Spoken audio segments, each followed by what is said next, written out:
disita oleh polisi. Baik, kembali kita akan coba untuk membahas apa kemudian yang terjadi di Menteng, pemirsa, yang menimpa diplomat muda Kementerian Luar Negeri Pak Yusuf. Kalau kembali lagi kita melanjutkan apa yang sudah disampaikan pada segmen sebelumnya soal perilaku, aktivitas maupun juga kebiasaan dari korban yang apakah kemudian ini juga ditemui oleh Kompolnas ketika bertemu dengan pihak keluarga, atau juga ada kaitannya justru dengan misteri kunci tersebut, Pak? Ya, dari hasil kami bertemu kepada penyidik kemarin dan sebelumnya juga sudah diinformasikan oleh Pak Kapolda bahwa penyelidikan juga melakukan pemeriksaan otopsi psikologi, bahkan ini untuk menjamin transparansi dan akuntabilitas dilakukan oleh APSIFOR, Asosiasi Psikolog Forensik. Ya, itu juga dilakukan otopsi psikologi. Jadi sangat komprehensif sebenarnya, yang memang penguatannya pada scientific crime investigation, tidak hanya otopsi kaitannya dengan patologi, tapi juga psikologi forensik. Jadi itu Ken aneh. Hanya kami tentu bersaran kepada penyelidik, memang kehati-hatian itu sangat penting ya, terkait dengan otopsi itu kewenangannya pada kedokteran forensik, tidak bisa dipaksa-paksa karena mereka yang punya otoritas. Maka yang disampaikan oleh Bid Umas 6 hari dari hari Sabtu hasil otopsi itu paling cepat, itu kan paling cepat. Jadi itu kita tunggu. Hanya nanti kami tentu akan hadir dalam gelar hasil penyelidikan, dan kami juga bersaran agar pihak keluarga dihadirkan di dalam gelar. Nah, pada gelar itulah nanti kami akan lakukan pendalaman lagi terkait dengan waktu-waktu krusial aktivitas korban. Ya, tadi kami bisa menganalisis, bisa saja ketika itu ada peristiwa pidana, ya antara rentang waktu tidak lagi bisa dihubungin sampai dengan korban masuk ke kamar, yang apabila itu kita disebabkan kematiannya oleh racun, maka siapa yang memasukkan racun itu kan bisa terjadi. Namun sekali lagi kami terus lakukan pemantauan, apa yang berkembang itu kami lakukan pendalaman. Hanya nanti yang sangat penting adalah pada saat gelar hasil penyelidikan itu Ken aneh. Oke, Pak Naryo, apa kemudian yang juga masih harus diperhatikan dan menjadi penting di pengungkapan kasus kematian dari diplomat muda ini menurut Pak Naryo, untuk mengetahui apakah kemudian ada tindak pidana di situ? Menurut saya sih kecil ya, pidana gitu ya. Tapi saya percaya kepada polisi kita ya, dia akan menyelidiki apapun yang terjadi ya. Dan semboyan polisi kan fight crime, help the delinquent and love humanity. Saya kira dia juga berhati-hati menyampaikan sesuatu kepada keluarga ya. Keluarga itu jangan menjadi korban ya, karena pemberitaan itu dia jadi shock atau apa ya.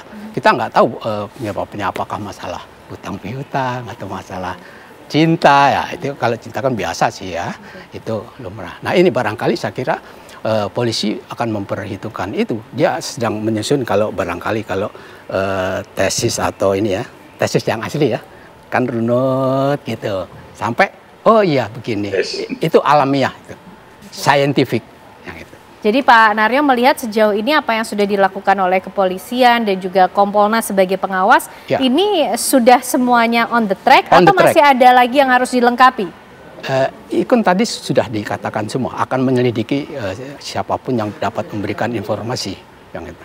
Oke, baik. Pak Susno, 2 pekan nampaknya polisi sangat berhati-hati, dan haruskah sampai seberhati-hati apa dalam mengungkap kasus ini, Pak Susno? Iya. Pertama saya yakin ya bahwa dengan penemuan peristiwa ini Polri sudah mengantongi alat-alat bukti ya, tapi yang non saintifik. Nah, satu lagi saintifiknya yang masih ditunggu adalah hasil daripada otopsi. Satu lagi tadi Pak Yusuf katakan dari otopsi psikiater. Nah, ini kan ketergantungan Polri kepada disiplin ilmu yang lain.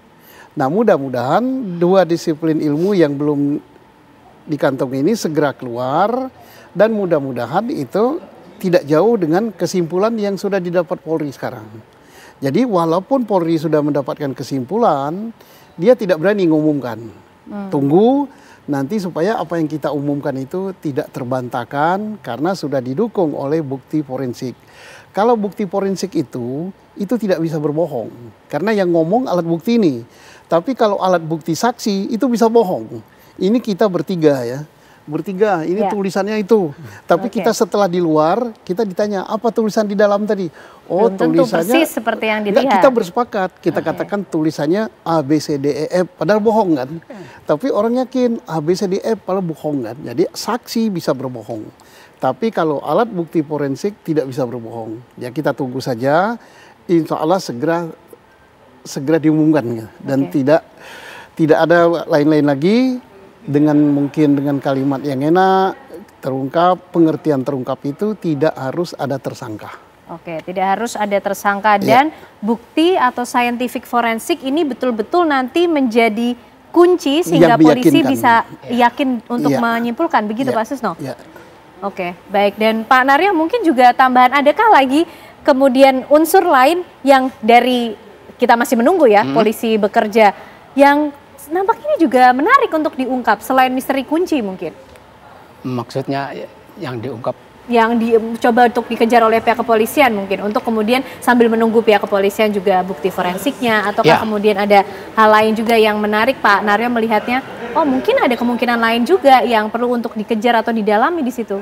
Itu yang dibuang itu apakah ada obat-obat tertentu ya yang mengakibatkan rangsangan-rangsangan sampah itu sudah jadi sampah, itu bisa kita selidiki apa sampah yang dibuang pada malam hari apa itu dia salah minum, kecelakaan, atau terlalu banyak minum itu yang ini sudah disita oleh polisi. Sudah. Nah, itu perlu didalami, atau apakah ada alat-alat lain yang perlu dipertanyakan, ini apa sih ya gitu. Itu polisi yang tahu ya. Oke. Pak Yusuf, berapa lama lagi kira-kira kemudian kita akan melihat polisi mengumumkan atau kemudian bisa mengungkap peristiwa yang terjadi di balik ini semua, Pak Yusuf? Sejauh ini Kompolnas mengikuti atau mengawasi seperti apa? Ya, apabila kita berpegang kepada hitungan waktu normatif, itu paling cepat 6 minggu hasil otopsi yang pada patologi dan toksologi ya. Jadi maka itu yang kita tunggu, karena itu nanti menjadi bukti fakta yang meyakinkan apapun hasilnya. Nah, dalam hal ini kepentingan Kompolnas sebagai pengawas memastikan hasil penyelidikan itu benar-benar akuntabel. Itu yang paling utama. Kan aneh, oleh karena itu kami setuju, cermat dan tidak terburu-buru, walaupun saat ini kalau ingin kita desak-desak sampaikan apa adanya yang sekarang, ya kesimpulannya 80%, hanya tentu kita jangan sampai menimbulkan keraguan-raguan. Nah, sehingga hasil yang memiliki akuntabilitas itu tidak lagi menimbulkan keraguan-raguan, tapi malah meyakinkan. Itu yang kita sedang tunggu hasil otopsi itu, Ken Ane. Baik, kita akan tunggu bagaimana kemudian polisi nanti mengungkap kasus ini dengan cermat, berhati-hati, sehingga bisa menyimpulkan sesuatu yang tidak terbantahkan. Terima kasih Pak Susno, Pak Naryo, dan juga Pak Yusuf malam hari ini sudah bergabung bersama kami di Apa Kabar Indonesia Malam. Sehat selalu semuanya.